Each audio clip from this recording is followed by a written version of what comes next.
Assalamualaikum warahmatullahi wabarakatuh. Salam hormat untuk semua saudara-saudaraku. Salam Bhinneka Tunggal Ika. Alhamdulillahirabbil alamin. Semoga kita semua senantiasa diberikan kesehatan jasmani dan rohani oleh Tuhan Yang Maha Kuasa. Amin Allahumma amin. Ya saudara-saudaraku, kita akan melanjutkan pembahasan yang kemarin. Kakang sekarang ada di sini. Kita akan melanjutkan pembahasan itu. Mari saudara. Assalamualaikum warahmatullahi wabarakatuh. Kang, alhamdulillah Kang. Hari ini aku bisa bertemu Kakang lagi. Iya, aku ingin membahas tentang pembahasan yang kemarin, agar saudara-saudaraku semua bisa mendengarkan apa yang disampaikan Kakang. Tolong ceritakan lagi Kang tentang kisah-kisah yang Kakang alami di waktu tirakat Kang. Lanjutan dari yang kemarin adik. Iya. Begini adik. Di suatu hari saya dipertemukan dengan orang, menurut orang zaman dulu itu adalah orang yang suci. Iya. Itu adik ya. Saya itu di suatu ketika saya bertemu dengan Nabi Khidir adik. Amin Allahumma amin. Bertemu Nabi Khidir itu ceritanya begini. Saya itu berada di pinggir lautan. Iya. Di sana itu antara bebatuan. Saya itu duduk-duduk di bebatuan. Di bebatuan itu saya mendengar suatu suara. Kesini le, kesini. Saya toleh-toleh. Dari mana asalnya suara itu? Iya. Kesini le.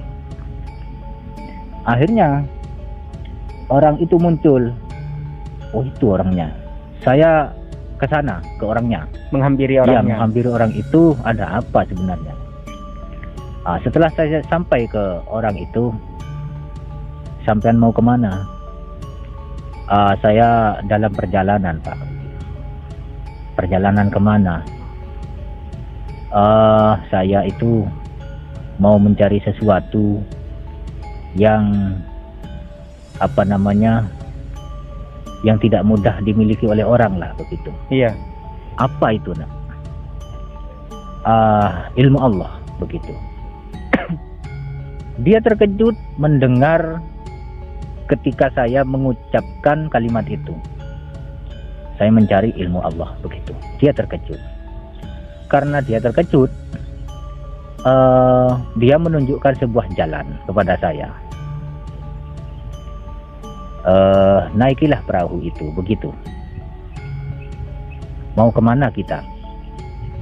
Ayo ikut, begitu. Saya ikut.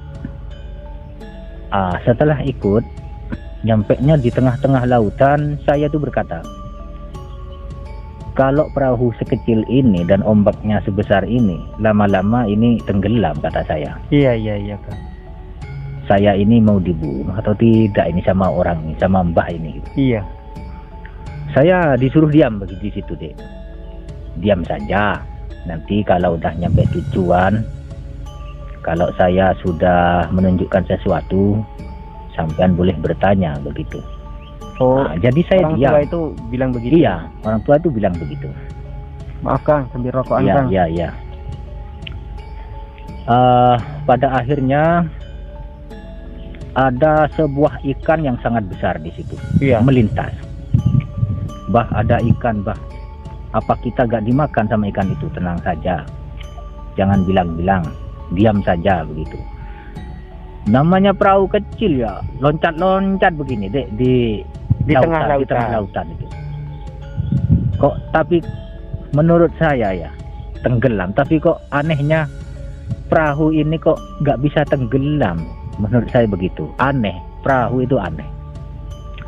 Pada akhirnya tepat di pusaran lautan, di pusarannya langsung dia air itu berputar begini dan perahunya ikut berputar, saya ikut tenggelam. Terbawa arus. Iya. Akhirnya saya terbawa arus. Ternyata ke bawah itu ada sebuah lorong, Dek. Apa namanya? Air itu ada lorongnya. Saya dikasih jalan sama perahu ini. Iya, iya, ada lorong. Sampai nyampenya ke dasar. Setelah nyampenya di dasar, ada sebuah tempat hanya ditempati satu orang saja. Ibaratkan begini, cukup 5 orang. Kalau ada orang masuk, cukup 5 orang saja. Kira-kira berapa meter, Kang? Kira-kira 2 Menurut meter? menurut sampean cukup orang 5 ruangan itu seperti apa? Apakah 1,5 meter? 1,5 meter, Kang. Nah, sekitar 1,5 meter ya. 1,5 meter. Tingginya lebih tinggi dari saya. Ibaratkan saya berdiri ya. 2 meter. Begini tingginya. Berarti sekitar 180. Iya. 2 meter lah. Ya, begitu adik. Anggap saja 2 meter. Ruangan itu, adik, bercahaya. Entah dari mana sumbernya cahaya itu saya tidak mengerti. Karena dasar laut itu sangat gelap. Iya.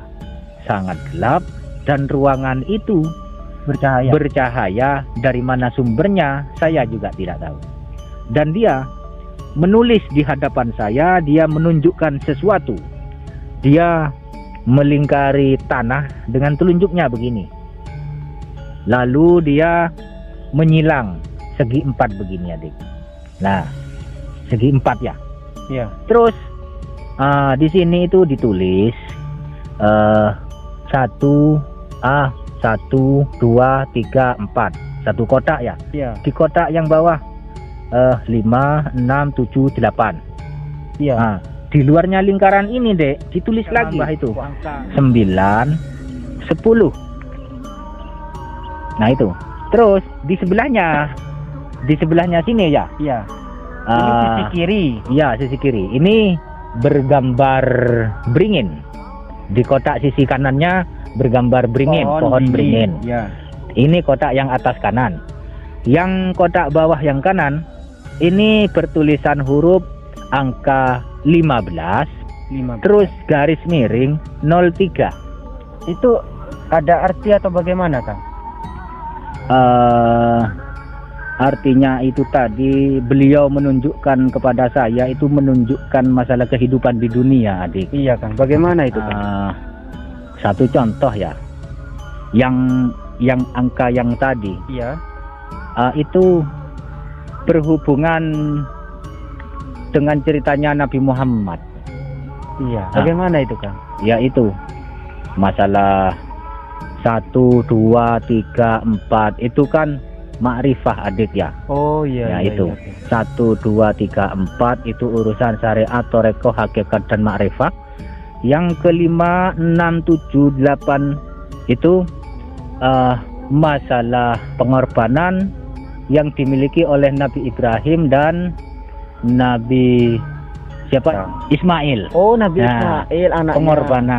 Pengorbanan kepada Allah Subhanahu wa taala, begitu. Iya. Yang angka yang ke-8 itu. Yang 5, Kang. Angka 5. Angka 5 itu kan di sini di mana Allah itu berdiri. Di mana Allah itu berdiri sendiri, kan begitu. Iya. Yang ke-6 itu Allah Maha Penolong. Allah Maha Penolong. Yang ke-6 itu Allah Maha Penolong. Yang ke-7 kodrat itu Allah yang Maha Kuasa. Iya. Nah, dalam kodrat ini Allah yang Maha Kuasa. Kita nggak bergerak sendiri. Di ini Allah yang menggerakkan semuanya. Karena Allah yang kuasa. Iya. Iradat yang ke-8 Allah menggerakkan segala sesuatu makhluknya yang ada di permukaan alam semesta. Begitu, adik. Berarti ada hubungan dengan Nabi Muhammad, Iya. ada hubungan dengan Nabi Ismail, Iya. ada hubungan dengan Nabi Ibrahim, juga ada hubungan dengan sifat-sifat Allah. Sifat-sifat Allah yang ke-10 tadi. Yang di luar kan 10. Iya. Awalnya 9. Kenapa kok di luar, Kang? Yang 10 sama 9, Kang? Itu tadi pertanyaannya. Iya, Kang. Itu yang angka 9 itu kan di luar lingkaran. Iya. Nah, begini, adik. Yang ke-9 itu adalah wujud dari sebuah ilmu di mana Allah itu bersifat ilmu. Allah Maha mengetahui. Allah Maha mengetahui. Dan dia memberikan terhadap orang-orang yang menuntutnya yang pantas menurut Allah. Dia berikan ilmu pengetahuan sehingga dia sanggup menjaga lingkaran-lingkaran itu tadi. Lingkaran yang ada di dalamnya ini kan agama-agama, adik. Termasuk ada agama Islam, agama yang lain juga ada yang namanya dunia. Iya, Kan iya, dunia ini, Dik. Iya, iya, iya. Ini ilmu ini sanggup menjaga yang ada di dalamnya ini, Adik. Umat manusia. Umat manusia beserta isinya semua, begitu. Iya, iya, iya. Angka yang ke-10 itu tadi, di mana Allah yang bisa dikatakan Allah Maha Hidup, kan begitu. Iya, iya, Kang. Allah memberikan kehidupan, kesejahteraan bagi makhluk-makhluk semua di alam semesta ini. Amin Allah. Itu yang bisa menjaga itu adalah orang-orang yang berilmu, orang-orang yang beramanah. Iya, Begitu, Adik. Iya, iya, Kang. Kalau masalah pohon beringin, Kang, apa, Kang? Pohon beringin itu naungan seperti iman. Bisa dikatakan iman. Karena iman itu adalah naungan bagi orang yang beragama. Amin Allah. Begitu, Adik. Di mana naungan itu ya bisa disebut iman. Di mana iman itu kalau saya jelaskan begini, Adik. Bismillahirrahmanirrahim. Ya akmalul mukmin iman ahsanuhum ahlak, kan begitu. Iya. Allah berfirman di situ, wahai orang-orang mukmin, iman yang sempurna itu adalah akhlaknya. Nah, Iya. jika Allah sudah berfirman seperti itu, maka kesempurnaan iman itu tadi terletak pada akhlak manusianya itu. Apakah akhlaknya baik atau buruk? Itu yang dinilai oleh Allah. Sehingga baginda Rasulullah Shallallahu Alaihi Wasallam dia dikatakan apa namanya? Orang yang agung, orang yang arif bijaksana, karena akhlaknya yang mulia. Bisa dikatakan yang mulia karena imannya yang bagus, akhlaknya yang mulia. Begitu, Adik. Iya, iya, iya. Jadi Rasulullah di sini itu sebenarnya mengajarkan akhlak manusia dari akhlak-akhlak yang bejat. Dipreteli, ibarat kata orang Jawa, didandani, kan begitu. Iya, iya, iya. Dibenahi mana yang buruk, mana yang baik, begitu. Diberi suri toladan, diajarkan dengan suri toladan, diajarkan dengan kebaikan-kebaikan, begitu, Adik. Jadi Allah mengirim Nabi Muhammad turun ke bumi itu untuk membenahi akhlak manusia. Iya, iya. Terus mengenai angka, Kang. Angka di situ kan Kakang ada angka 15. Ya 15. Nah, strip apa itu, Kang? Strip 03. 03. Itu Iya. apa artinya, Kang? Begini, Adik. Antara langit dan bumi. Ceritanya orang menulis di lingkaran tadi antara kehidupan langit dan bumi. Yang angka 15 tadi itu di sini yang disebut langit, yaitu matahari. Jumlah dari neptu matahari. Iya. Disebut langit di sini karena apa? 15 kan matahari. Iya. Antara kehidupan langit dan bumi. Yang bumi itu 03 itu tadi berhubungan dengan orang hidup dan yang mati. Mati itu kembali kemana? Hidup itu sesungguhnya buat apa? Selama kita hidup kita itu dibuat apa sebenarnya? Apakah dibuat beriman kepada Allah? Apakah hanya menjalankan hidup, makan, minum, tidur? Apakah hanya begitu? Apakah hidup itu digunakan untuk beriman kepada Allah? Kita kan nggak tahu.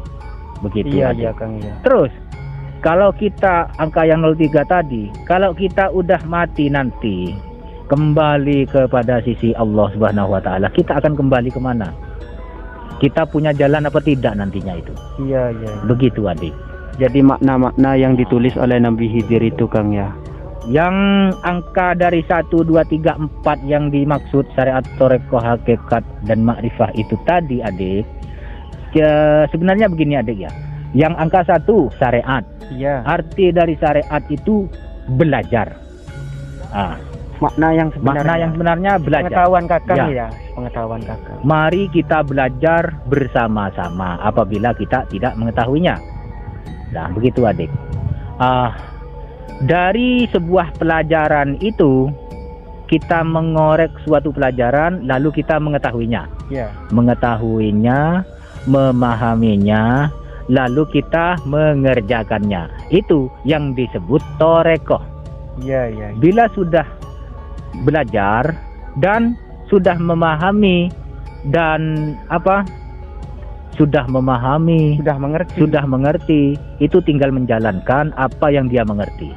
Setelah dijalankan itu namanya torekoh, artinya pelaksanaan dan melaksanakan lebih tepatnya, melaksanakan apa yang dia ketahui. Begitu adik.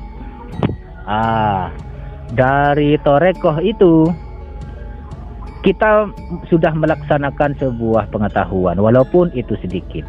Itu kita menginjak ke hakikatnya, di mana hakikatnya antara hidup dan mati.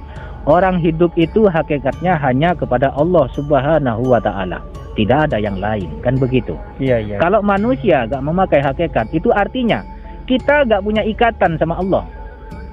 Kalau kita bicara hakikat, hakikat itu ikatan kita hanya kepada Allah Subhanahu wa Ta'ala. Itulah hakikat, adik. Hidup, mati hanya kepada Allah semata. Itu, adik. Itu yang disebut hakikat. Hakikatnya manusia dan hakikatnya diri dan Tuhannya itu sendiri. Iya. Ya, adik, begitu. Yang keempat, disebut ma'rifah, adik ya. Ma'rifah itu begini. Dari sebuah pengetahuan dan arti yang sangat dalam. Misalnya, contoh begini, adik, ma'rifah itu. Kalau kita mendengar sesuatu atau melihat sesuatu, ya, kita melihat. Wong namanya orang melihat itu kan sudah bersaksi, adik. Iya. Tapi kita tidak mendengarkan pembicaraan mereka. Hanya melihat saja. Lalu yang menyaksikan tadi menfitnah. Saya melihat orang itu tadi mungkin membicarakan kamu, kan begitu. Iya. Kenapa kok begitu? Ya, saya menyaksikan, kan begitu. Iya. Artinya saya melihat. Iya. Ma'rifah itu kan melihat. Iya. Ma'rifah itu kan menyaksikan, Iya. kan begitu. Nah, dari situ itu, Dek, menurut Allah, jika kamu belum melihat dan mendengar sendiri dari mulut orangnya yang kamu saksikan, maka perkataanmu itu tidak dibenarkan. Jika perkataanmu dan persaksianmu itu ingin dibenarkan, maka kamu harus menyaksikan lebih dekat dan mendengarkan lebih jelas lagi dari mulut dia sendiri. Baru itu adalah kebenaran. Itulah kata Allah Subhanahu wa Ta'ala. Iya. Jadi banyak manusia sekarang, jadi hanya bicara sudah apa begitu ya. Iya. Hanya melihat sudah apa begitu adiknya. Iya. Padahal itu belum tentu benar. Iya. Jadi kita itu nggak boleh seperti itu. Jadi orang biasa lah. Iya. Walaupun kita itu melihat orang apa, ya biarkan saja, itu urusan mereka. Ya, kalau mereka bertanya, ya bertanya apa saja, ya semampu kita menjawab. Kalau mereka itu dikatain atau disampaikan sesuatu sama sampean, sedangkan mereka tidak berkenan, walaupun perkataan sampean benar, itu salah buat mereka. Oh, apa kamu sok apalah gitu. Kalau mereka gak mau bertanya, gak mau belajar, terus tiba-tiba kita berbicara, ya kan? Cukup sampai sini dulu, Kang, ya. Ya, adik. Alhamdulillah, terima kasih atas apa yang Kakang sampaikan, apa yang Kakang jelaskan tadi. Terima kasih. Adik, semoga bermanfaat untuk saya dan saudara-saudara saya. Semoga di lain waktu kita bisa menyambung lagi, Kang. Untuk hari ini kita sampai di sini dulu, Kang. Iya, adik. Saya mau pamitan. Ya, Kang. Assalamualaikum warahmatullahi wabarakatuh. Iya, Kang. Terima kasih. Alhamdulillahirrabbilalamin. Terima kasih, saudaraku. Saya mau pamit dulu. Mohon maaf yang sebesar-besarnya bila ada kata-kataku atau kata-kata Kakang yang menyinggung perasaan kalian. Saya akhiri. Wassalamualaikum warahmatullahi wabarakatuh.